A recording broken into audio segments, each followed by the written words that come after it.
consacré au thème majeur de la respiration.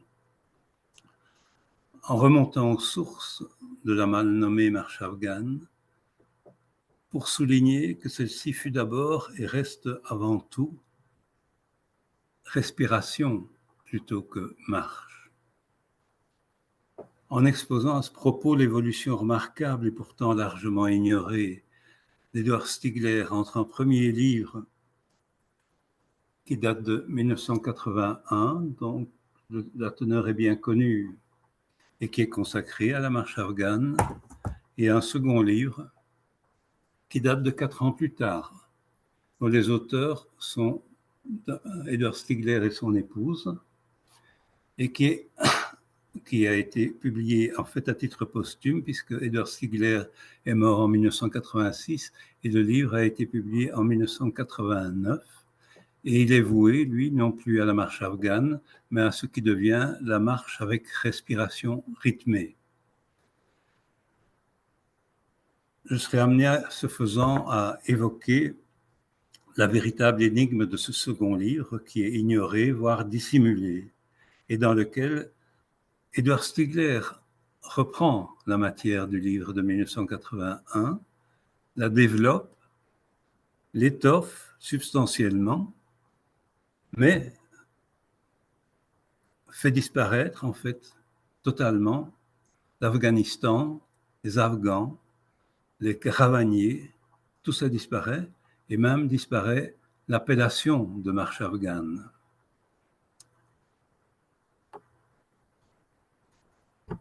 La marche afghane est donc née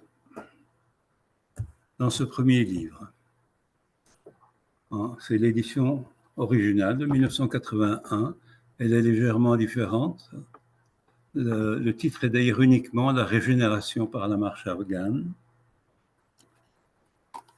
Ce livre a été publié aux éditions d'Amenille, avec pour titre uniquement Régénération par la marche afghane, comme je viens de le dire. Stigler l'a signé le 21 mai 1981 dans un lieu-dit situé dans la région de Vannes, dans le Morbihan, en Bretagne. Les éditions de l'Amenille n'existent plus. Elles faisaient partie d'un groupe de maisons d'édition fondé en 1974 par Guy Trédaniel et spécialisé dans les domaines du bien-être, des médecines naturelles, du développement personnel, etc. Longtemps après la mort d'Edward Stigler, une autre maison d'édition du même groupe, avec pour nom Guy Trédaniel, éditeur cette fois, va rééditer ce livre de 1981 avec une nouvelle couverture. C'est là, vous la connaissez certainement, ou là, comme ça. C'est le même texte, c'est absolument le même texte, mais la couverture est différente, et pas seulement dans sa décoration. On y a ajouté un sous-titre, Régénération par la marche afghane, sous-titre, La respiration au service de la santé. Ce couple respiration et santé va réapparaître à de multiples reprises dans ce dont je vais vous parler. Mais la présence de ce sous-titre suggère néanmoins qu'il y a eu la volonté, Stigler n'étant plus là, il y a quelqu'un qui a eu la volonté de souligner que si le titre parle de marche, qualifiée d'afghane, en fait, au fond, c'est de respiration qu'il s'agit. D'ailleurs, ça apparaît aussi clairement à la 4e page de couverture. Bon, je prends le livre de 80, mais ces rééditions, l'arrière, la 4e page de couverture est la même. On peut y lire que ce livre est le plus percutant des livres consacrés à l'acquisition de forces cardiaques, pulmonaires et mentales au-dessus du commun. Mais en 1989, dans ce livre-là, le deuxième, celui qui est largement ignoré, cette présentation a été affinée. Et le livre est présenté comme... Où était-ce encore ?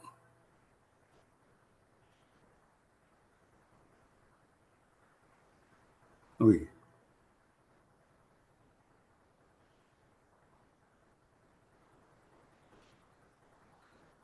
un des livres les plus percutants consacrés à l'art de la respiration. Un des livres les plus percutants consacrés à l'art de la respiration.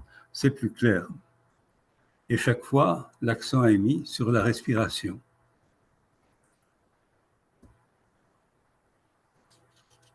Il y a aussi un troisième fait notable, mais c'est sous un autre angle. Cette série de rééditions, il y en a donc eu 4 au cours de ce siècle, en 2004, 2009, 2013 et 2015, n'a pas prévu de dire que l'auteur de ce livre-là en a publié un aussi en 1989, un second. Donc il n'y a rien dans la page qui est généralement réservée à ce genre de renseignements, alors que dans le livre de 89, on voit bien à la page 4 qu'il y a eu du même auteur La Marche afghane. Le titre est ici ramassé, La Marche afghane aux éditions de la Manille. C'est singulier.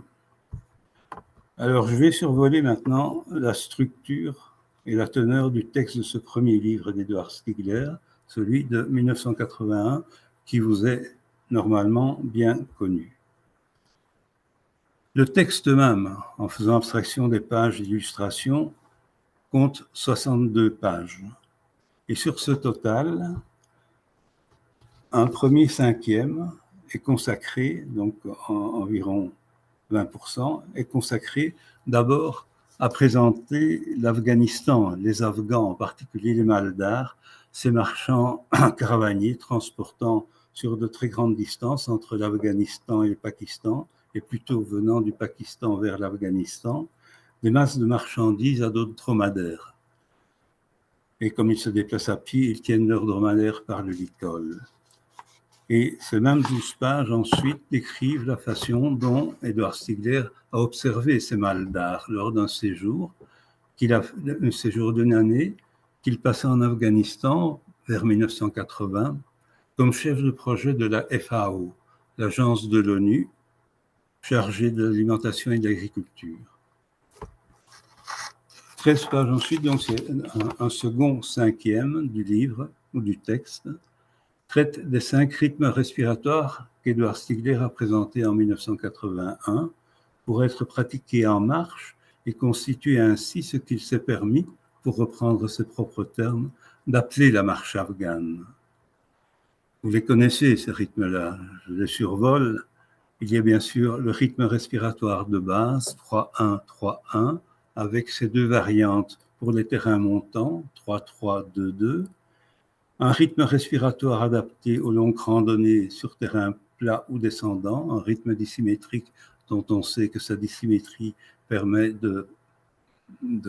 d'étendre ceux qui le pratiquent, avec une variante pour ceux à qui il ne conviendrait pas. Et c'est 4-4. Donc certaines personnes ont en effet des difficultés au départ à expirer sur un temps plus long qu'ils n'ont inspiré. Donc à pratiquer ce genre de rythme dissymétrique. Ensuite, non moins de 8 pages, 13%, est consacré à l'exercice pour le développement de la capacité respiratoire que vous connaissez, que nous connaissons en Marche afghane de Québec comme la fontaine de Jouvence. 25 pages offrent, ça c'est 40% de l'ouvrage, on le sait, c'est l'essentiel. En volume, c'est l'essentiel, offre une méthode nouvelle pour le traitement de la dépression, à l'aide d'exercices respiratoires du même type que pour la marche afghane, mais qui se voit, vu cette finalité particulière, associée à des formules d'autosuggestion.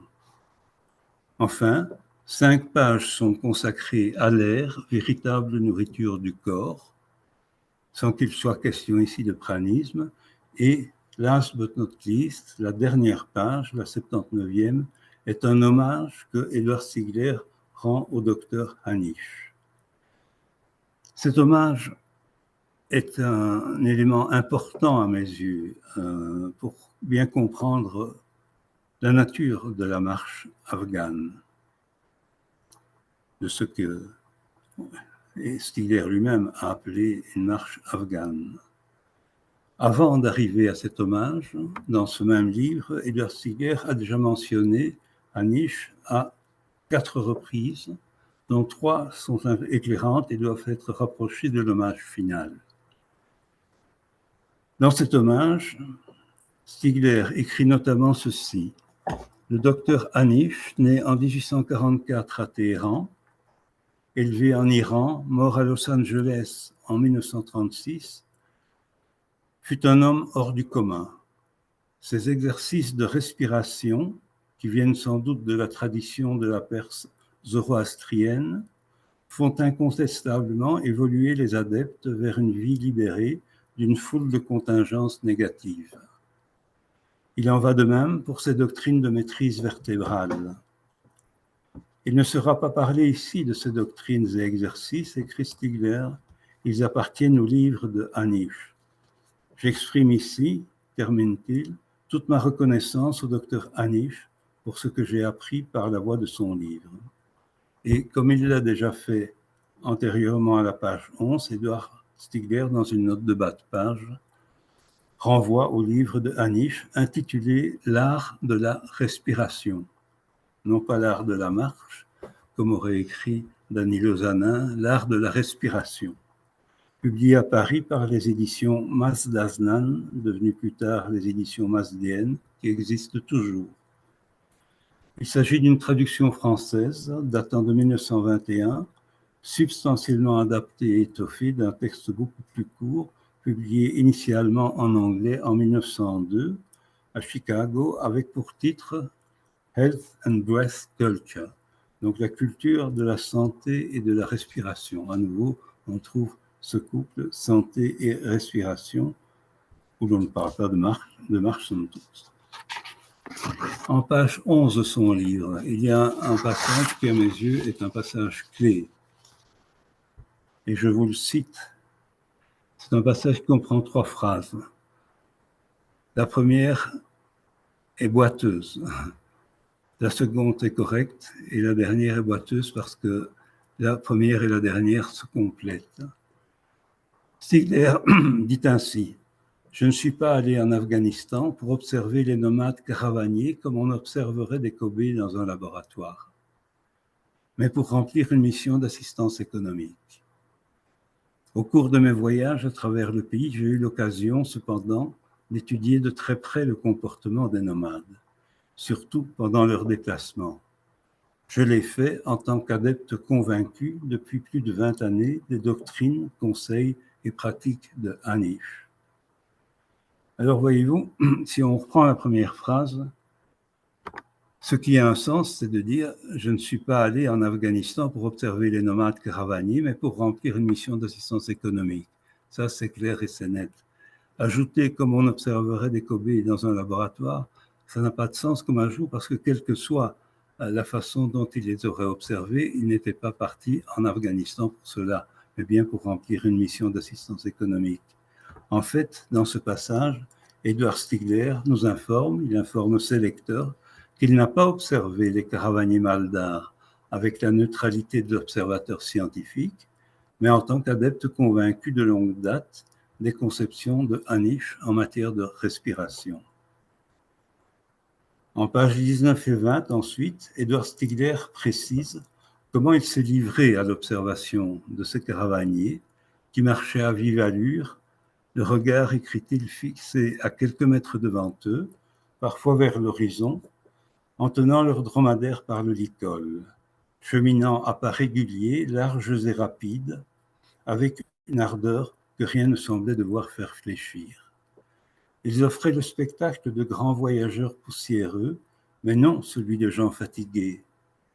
L'endroit était pourtant déjà en altitude de plus de 2000 mètres. Ayant appris d'un passant qui lui parlait la langue de ces caravaniers, que ceux-ci venaient du sud, en fait du Pakistan, en un voyage de 700 km d'une seule traite, à part les bivouacs nocturnes, Édouard Stigler se mit à partir de ce moment à observer très attentivement, non plus leur façon de marcher, mais bien la façon, écrit-il, de respirer de ces nomades. Chaque fois qu'il en eut l'occasion, précisant qu'à partir d'octobre, avec l'air froid et la formation de vapeur d'eau lors des temps d'expiration, il trouva des points de repère pour analyser la synchronisation de la marche et de la respiration. Pour ces observations, précise-t-il encore, il n'a pas envisagé d'engager un interprète ou un guide. Parce que cela aurait été fait pour entrer, comme il l'écrit, vraiment dans l'intimité des caravaniers.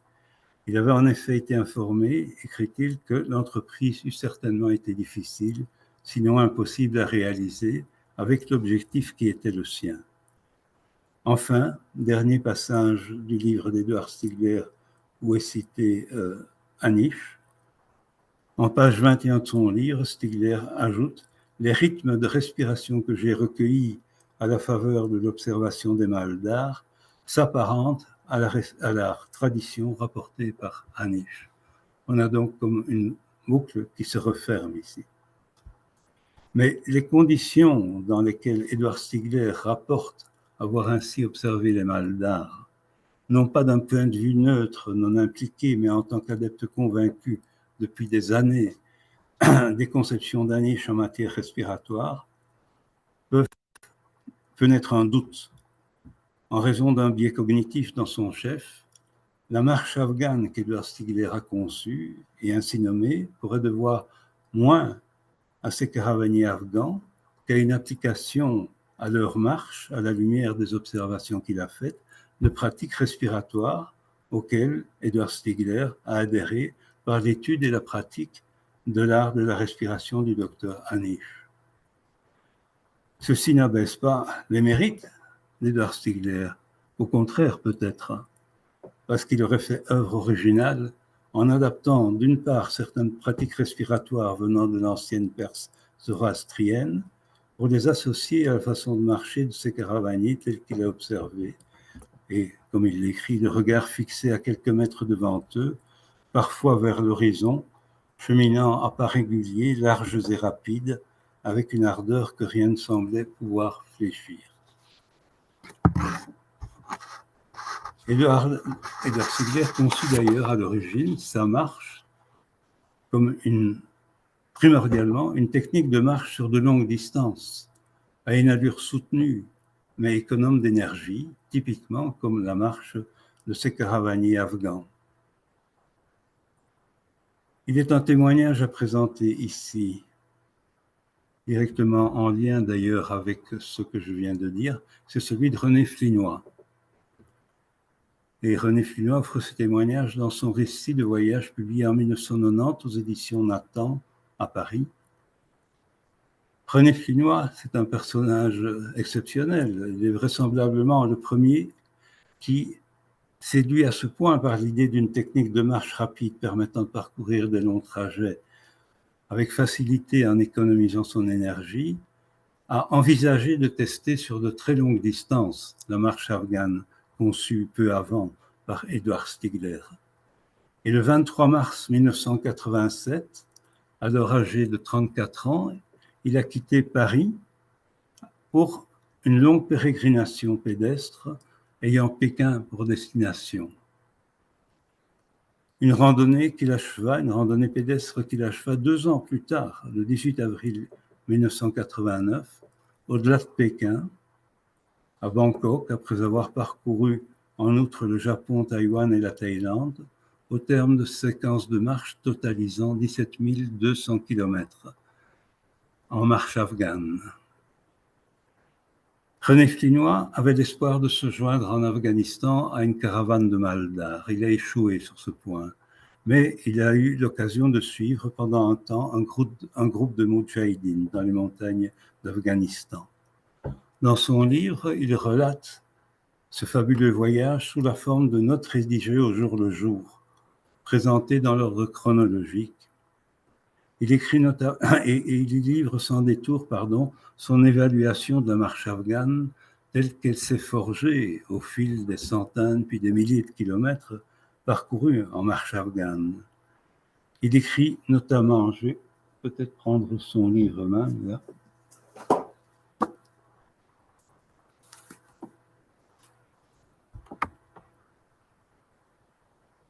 Je sais maintenant, et c'est vers la fin du livre, vous voyez, je me trouve, je sais maintenant que si la marche afghane existe, elle existe seulement parce qu'elle est pratiquée quotidiennement et depuis toujours par les Afghans, les Koutchis et maintenant les Moudjahidines. En ce qui concerne les observations d'Edouard Stigler, moi je veux bien, mais la marche afghane que nous connaissons par son livre n'est que pure invention. Les Afghans marchent depuis toujours, mais ils n'ont inventé aucune technique. Ils marchent vite, courent, sautent de pierre en pierre, traversent les torrents, montent très lentement les cols à 3 à 4 km/h et les descendent en courant.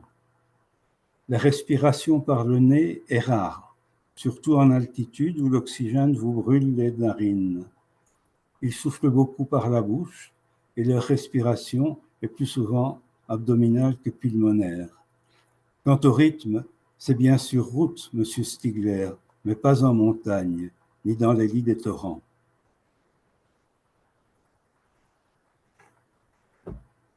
On peut rester en partie sceptique, évidemment, parce que cela ressort déjà de son témoignage, précisément, alors qu'Edouard Stigler décrivait des caravanes animales d'art, René Flinois, lui, n'a vu surtout de près que des moudjahidines.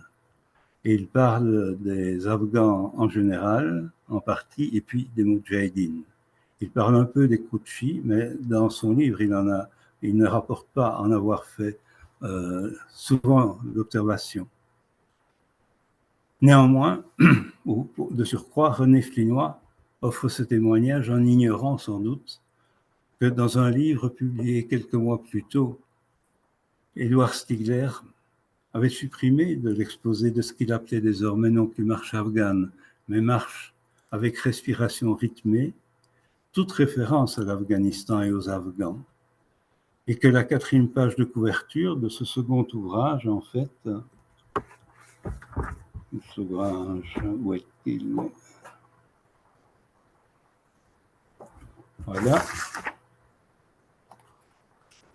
confirme ou valide explicitement l'hypothèse que j'ai formulée.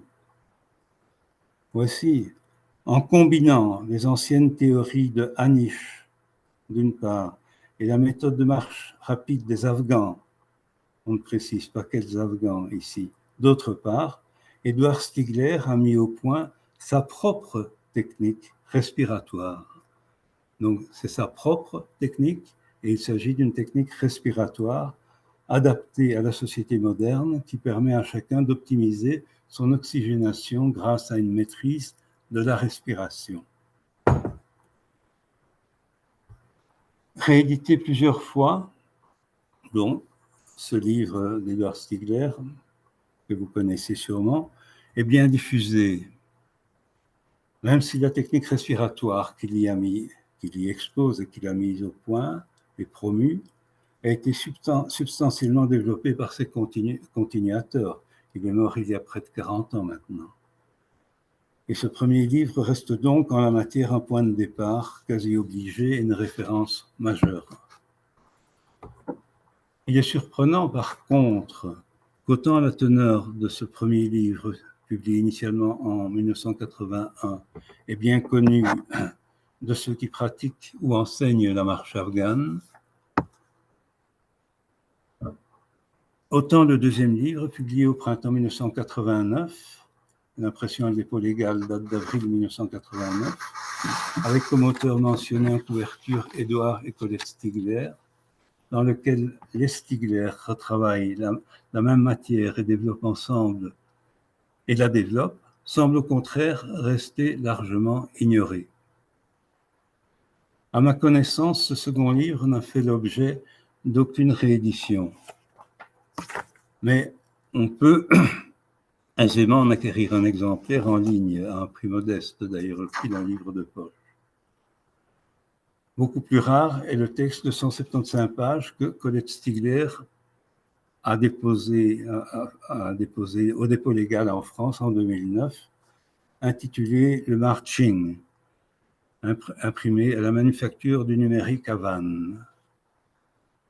Ce livre d'Édouard et Colette Stigler ne figure même pas, c'est dire, Parmi la quarantaine d'ouvrages mentionnés dans la belle bibliographie dont Sylvie Alice a doté son ouvrage de 2018, La marche afghane pour tous. De même, ce livre n'est pas mentionné sur le site internet de l'école France Marche Afghane, organisée dans le Morbihan en Bretagne par Marie-Laure Leclésio, qui se présente comme la représentante exclusive pour la France de la marche afghane, habilitée par Colette et Corinne Stigler. Sur ce site ne sont mentionnés que 2 ouvrages, le premier livre d'Édouard Stigler et le coffret de Corinne Stigler, dont je vais vous dire quelques mots dans un instant. Des détails formels de la publication de ce second livre d'Édouard Stigler peuvent en petite partie, contribuer peut-être à cette singularité. Il est publié chez un autre éditeur. Il s'agit des éditions Robert Laffont à Paris. Un éditeur parisien, généraliste celui-là, avec pour auteur, je l'ai dit, Édouard et Colette Stigler, et pour titre « Marcher, respirer, vivre ». Même dans la page de titre, évidemment, l'appellation marche afghane n'apparaît pas. Chez Laffont, il semble aujourd'hui épuisé. Pourquoi une autre maison d'édition? La question se pose d'autant plus que c'est par contre chez Guy Trédaniel, l'éditeur, comme précédemment, que Corinne Stigler va publier en 2013 un élégant petit boîtier. Oula, c'est par là. Voilà. Qui porte à la fois le titre des rééditions du livre de son père, Régénération par la marche afghane, la respiration au service de la santé, mais avec le nom Corinne Stigler dessous, et qui contient différentes choses, dont notamment le fait une réédition, donc en 2013, du livre d'Édouard Stigler. C'est une des 4 rééditions dont j'ai parlé. Le livre est petit, c'est un format de poche très pratique, mais le texte est identique, simplement les caractères sont plus petits, la pagination même est parfaitement identique. Et d'autre part, cette petite brochure, qu'elle signe elle-même, sous le titre « Régénération par la respiration rythmée », la respiration au service de la santé. Une petite brochure fort intéressante, mais qui est en fait une présentation simplifiée de la teneur essentielle du livre dont on ne parle pas, qui a été publié avec comme auteur mentionné en couverture ses parents, ses propres parents. Par contre, ni ce coffret, ni son contenu, c'est-à-dire aucun de ces 2 petits ouvrages, ne mentionne l'existence de ce livre. Il est en quelque sorte remplacé par cette brochure que dans un premier temps, d'ailleurs, à partir d'octobre 2012, donc plusieurs mois en tout cas avant la publication en papier, Corinne Stigler avait publié, semble-t-il, avait diffusé comme ce qu'on appelait à l'époque un e-book, donc sous une forme numérique. Mais la singularité de ce second livre, dont Édouard Stigler signe seul un important avertissement initial ainsi que la conclusion datée de New York 1985 et Paris 1986, et je l'ai déjà dit que la référence à l'Afghanistan et aux Afghans, qui occupaient près de 20% du texte de 1981, a complètement disparu, et que l'appellation marche afghane y est entièrement absente, ayant été remplacée par l'appellation soit de marche avec respiration rythmée, soit de marche avec respiration oxygénée. Afghanistan et Afghan figurent en fait qu'à la 4e page de couverture de ce livre, où il est dit « Tout a commencé lors d'un voyage en Afghanistan, au cours duquel Édouard Stigler s'est aperçu que les Afghans, ici on ne parle pas de caravaniers d'ailleurs, uniquement les Afghans en général, marchaient longtemps à l'aide d'une respiration rythmée, et cela inconsciemment. on s'écarte ici même de ce que Stigler dit quant à ses observations faites lors de sa présence en Afghanistan vers 1980. Quant à l'appellation marche afghane, elle n'apparaît, oui, dans ce livre qu'à la page 4, je l'ai mentionné comme un autre ouvrage d'un des deux auteurs, qui est Edward Stigler. Le 30 mai 2011, curieusement, 2 ans après que Colette Stigler semble avoir tenté de remplacer l'appellation marche afghane par l'anglicisme le marching, Corinne Stigler a néanmoins enregistré en France la marque marche afghane.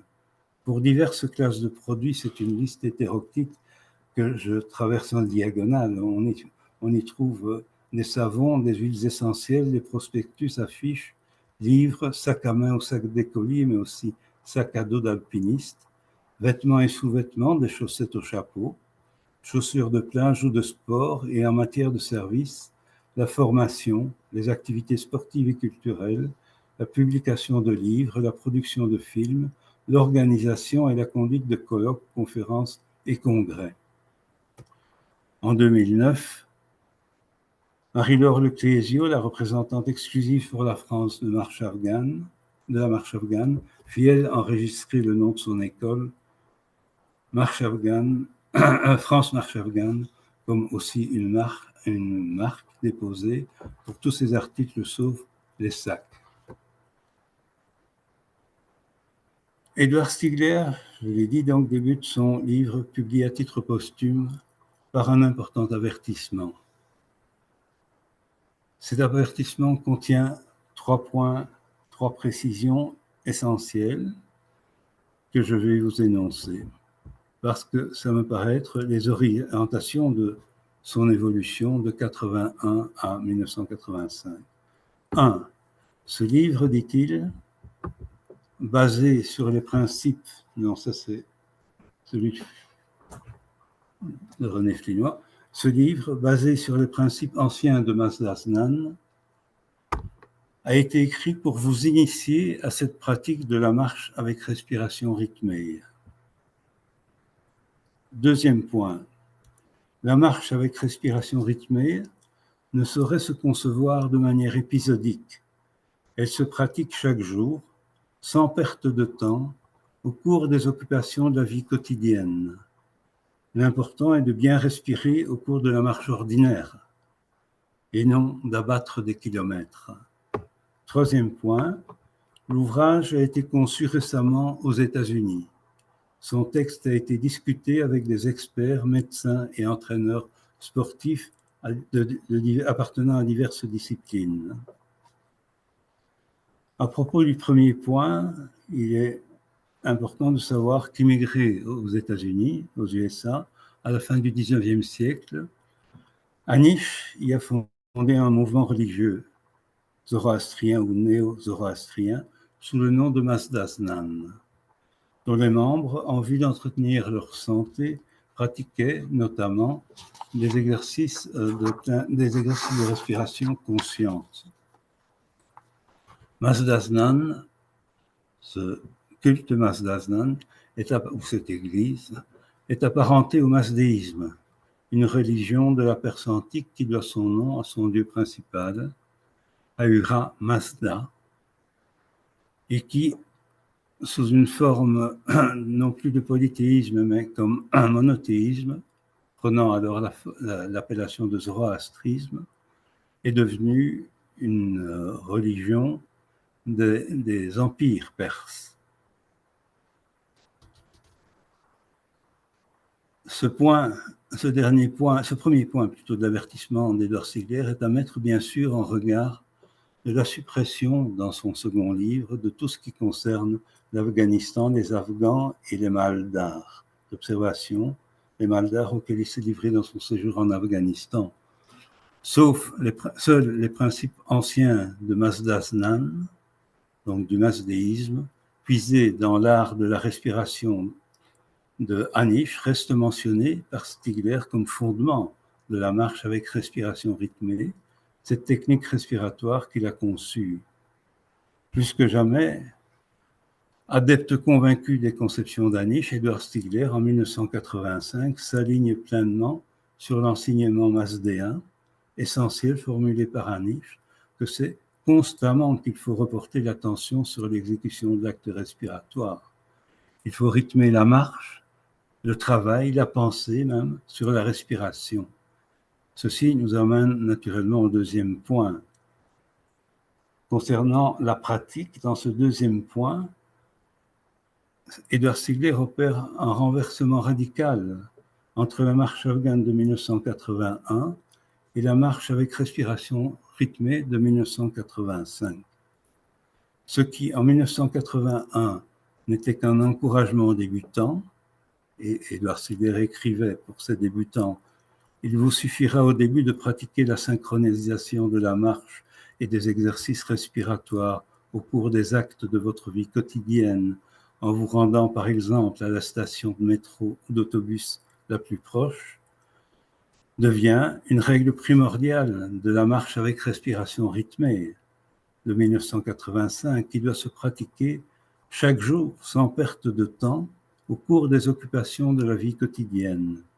L'important est de bien respirer au cours de la marche ordinaire et non d'abattre des kilomètres. » Quant au troisième point, il souligne que ce second livre, Edward Stigler, ne l'a pas conçu seul.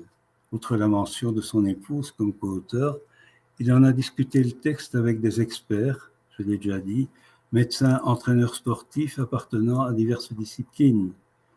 Il est d'ailleurs précisé au début du livre que cet ouvrage est publié sous la direction d'un certain Daniel Mermet, que de chaleureux remerciements y sont adressés à non moins de 8 personnes, dont 3 médecins et un acupuncteur. Une longue préface de 14 pages, ensuite, consacrée à la marche, est signée par un certain Gérard Jacquet, tandis qu'un docteur Panel de la clinique du sport, spécialiste en traumatologie du sport, en signe le premier chapitre qui traite des aspects biomécaniques et physiologiques de la marche. Tout en retenant donc les contributions d'un préfacier et d'un co-auteur concernent, elles, spécifiquement la marche et non la respiration. Survolons, pour le premier livre, comme pour le premier livre d'Edward Stigler, la teneur et la structure du texte de ce second livre. Ce second livre compte cette fois 97 pages, plus exactement le texte d'Edward Stigler, sans compter donc les contributions d'autres auteurs. Le texte d'Edward Stigler, éventuellement Colette Stigler, compte 97 pages, soit plus de la moitié en plus que le texte de 1981. C'est substantiel. L'avertissement d'Edward Stigler en occupe 3 pages. 22 pages présentent les rythmes respiratoires fondamentaux de la marche afghane, avec respiration rythmée ou respiration oxygénée, qu'Edward Stigler a donc conçu pour être pratiqués en marche et qui sont présents cette fois au nombre de 7 au moins. 7 au moins. Outre le rythme respiratoire croissant et décroissant, c'est ainsi qu'il appelle la fontaine de jouvence de Marche afghane Québec, qu'il inclut dans la numérotation comme le rythme numéro 5. Il y a en tout donc 8 rythmes. Le premier, c'est le 3-1-3-1. Le numéro 2, c'est le 3-3. Le numéro 3, c'est le 2-2. Le numéro 4, le 4-6, exactement comme en 81. Par contre, ici, il ne réintroduit pas de 4-4. En rythme 5, on a donc la fontaine de jouvence. En rythme 6, nous avons un rythme 5-5. Et en rythme 7, un rythme tout aussi symétrique 6-6. Enfin, il y a un rythme numéro 8 classé à part, 4-2-4-2, qui permet de retrouver la maîtrise de soi dans les moments de grande détresse. Mais surtout, le plus intéressant, c'est qu'Edward Stigler ajoute familiarisé avec les principes de la marche, avec respiration rythmée, vous êtes à même d'imaginer d'autres rythmes respiratoires si vous en avez envie. De fait, il ne s'agit plus ici de reproduire plus ou moins bien les rythmes pratiqués et relevés par Édouard Stigler, pratiqués par les caravaniers afghans. Il s'agit ici de rythmes conçus explicitement par Stigler et auxquels vous pouvez en ajouter d'autres. Dans tous les cas, il donne par exemple, vous pouvez ajouter le rythme 3-5 ou le rythme 5-7 et d'autres encore.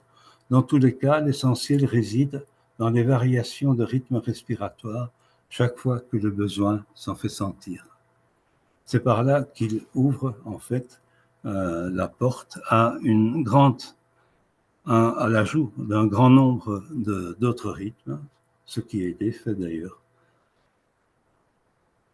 23 pages ensuite sont consacrées à divers sujets. C'est une succession de petits chapitres. Je vous lis leur titre. La marche avec respiration rythmée et la puissance curative de votre subconscient. L'utilité d'un examen médical. Fortifier votre cœur et vos poumons. À propos de jogging, pour mieux vous oxygéner, mangez mieux. Ça peut être intéressant. Cet air que nous respirons. 8 pages, enfin, traitent spécifiquement de la marche avec respiration rythmée sur les courtes et moyennes distances ainsi que sur les longues distances. Mais il y a plus de pages, il y a plus de pages, 7 pages pour les courtes et moyennes distances contre 3 pages pour les longues distances, ce qui nous fait d'ailleurs 10. Ce qui montre bien ce renversement qui a été fait par Stigler, c'est dans la marche ordinaire, surtout, qu'il faut pratiquer ces rythmes respiratoires. Enfin, 2 pages indiquent les relations, non, 7 pages, pardon, je me suis un peu emmêlé. Donc, 7 pages détaillent l'aide que peut apporter la marche avec respiration rythmée à diverses catégories de sportifs.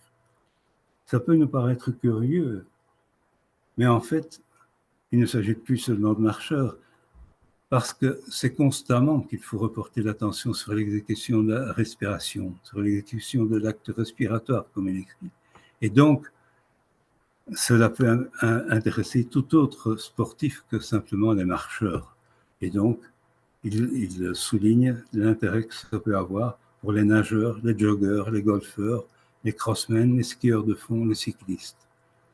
Avec 3 petits points. Dans sa petite brochure, Corinne Stigler fait de même. Simplement, certains types de sports ont disparu chez elle et d'autres y ont été ajoutés. Dans la réalité même, peut-être on ne parle plus de crossmen d'ailleurs. 2 pages indiquent les relations de la marche avec respiration rythmée avec l'âge. 2 pages sont consacrées à une brève conclusion signée Édouard Stigler de New York 1985 et Paris 1986.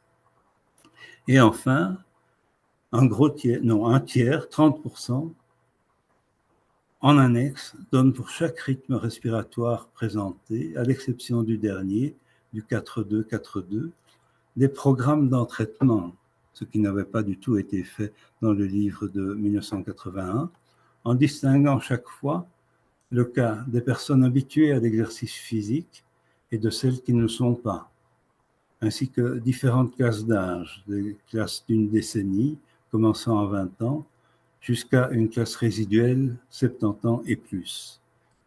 Et enfin, distinguant 3 conditions pour le système cardio-pulmonaire selon qu'il est bon, moyen ou aménagé.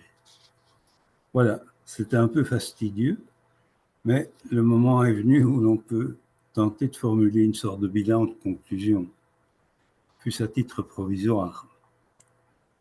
Ceux qui ont lu ou liront ces 2 livres d'Édouard Stigler, ces 2 textes plutôt d'Édouard Stigler, ne peuvent qu'être frappés par l'effacement dans le second livre de toute référence à l'Afghanistan, aux Afghans en général et aux caravaniers maldas en particulier, et surtout par la suppression de l'appellation de marche afghane. Le silence d'Édouard Stigler, de surcroît, sur la raison de cette suppression radicale, rend celle-ci d'une certaine façon d'autant plus signifiante et nourrit l'hypothèse que dans son esprit, des objections fondamentales existaient qui imposaient cet abandon. Nous ne savons pas lesquelles, bien sûr. Certaines personnes le savent peut-être, mais je ne crois pas que quelque chose ait été rendu public. Je n'ai pas connaissance que quelque chose ait été rendu public à ce propos. En même temps, cette révision essentielle renforce et explicite le rôle majeur des doctrines, conseils et pratiques d'Anish en matière de respiration, dont Edward Stigler s'est ouvertement déclaré un adepte depuis les années 1950. La référence que donne dès 1981 Edward Stigler, au-delà de l'indication hermétique mais globale en 1985 des principes anciens de Maslasnan, est le livre L'art de la respiration d'Anish, publié pour la première fois en français à Paris par les éditions Maslasnan en 1921.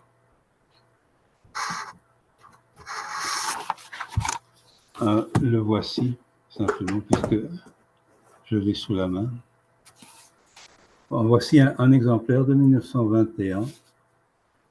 Voici la première page. Vous voyez que c'est sous le nom du culte Maslasnan qu'apparaît le titre L'art de la respiration, suivi du nom de l'auteur, le docteur Anish. Et dans les éditions ultérieures, voici une édition de 1961. On retrouve toujours comme chapeau Maslasnan,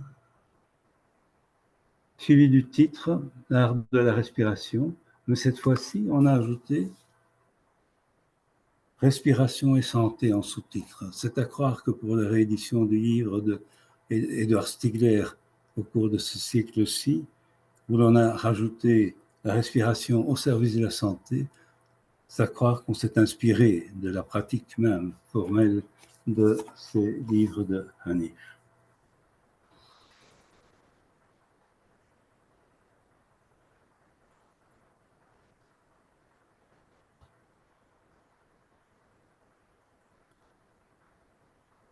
En fait, la conclusion finalement, c'est que la marche afghane est effectivement mal nommée, que Edward Stigler semble vraiment être abouti à cette même conclusion, éventuellement aussi suite aux échanges qu'il a eus avec des médecins, des spécialistes de différentes disciplines sportives,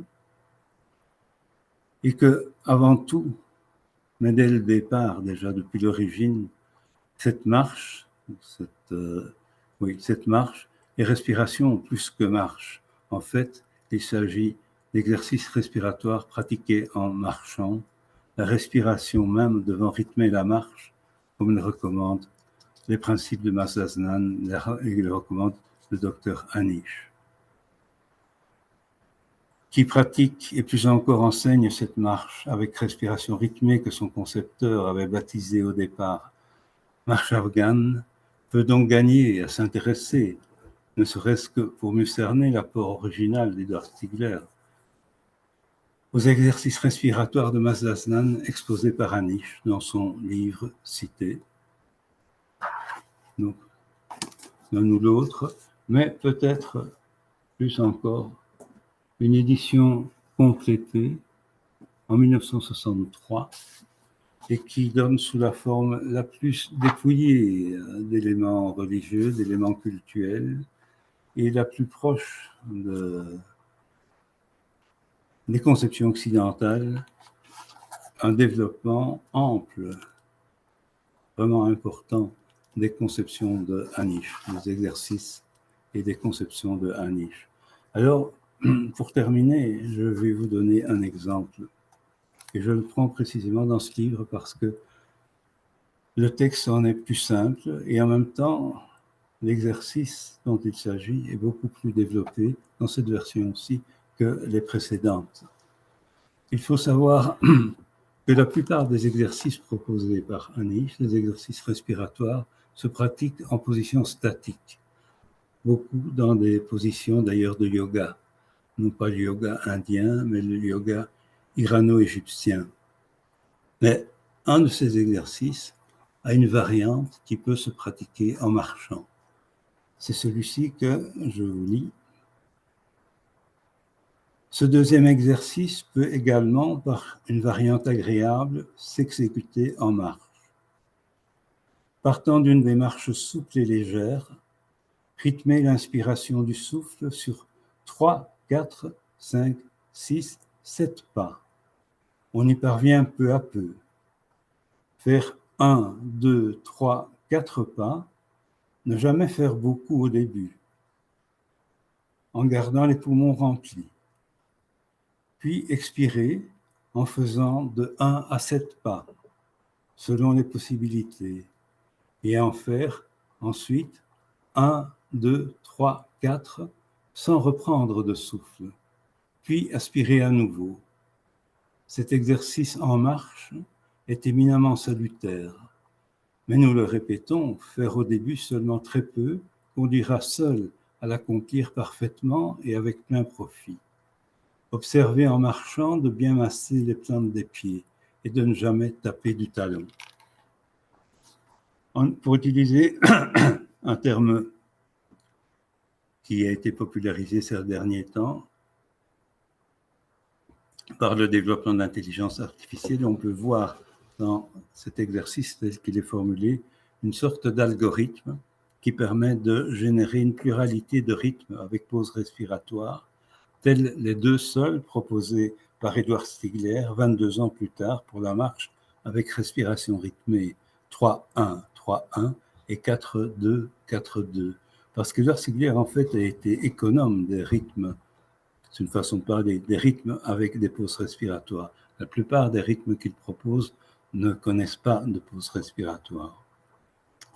De même, on pourrait générer des rythmes de grande randonnée forgés pour ses besoins vers la même époque par René Flinois au cours de son long périple, comme 4-2-6-2, mais aussi d'autres rythmes aujourd'hui couramment pratiqués, tels 4-1-4-1. Pour Hanif, en effet, l'effet principal de la respiration consiste dans ce qu'il appelle la tenue et l'arrêt du souffle, c'est-à-dire l'apnée à poumon plein et l'apnée à poumon vide. Tandis que la préconisation de rythme sans pause respiratoire, qui semble donc un apport propre d'Edward Stigler, tient compte d'abord de la configuration et de la nature du terrain, mais sans doute aussi des capacités de qui marche, en particulier de son accoutumance à l'exercice physique, de son âge et de l'état de son système cardio-respiratoire. Comme l'a écrit Sylvie Alice, le confort cardio-respiratoire du marcheur est son guide ultime. Voilà, ça pourrait être le mot ultime de ma présentation de cette problématique, mais j'ajouterai que vous pourrez trouver en ligne sur le site de Marche Arrogante de Québec le texte même de mon intervention, parce que je comprends bien que c'est assez touffu.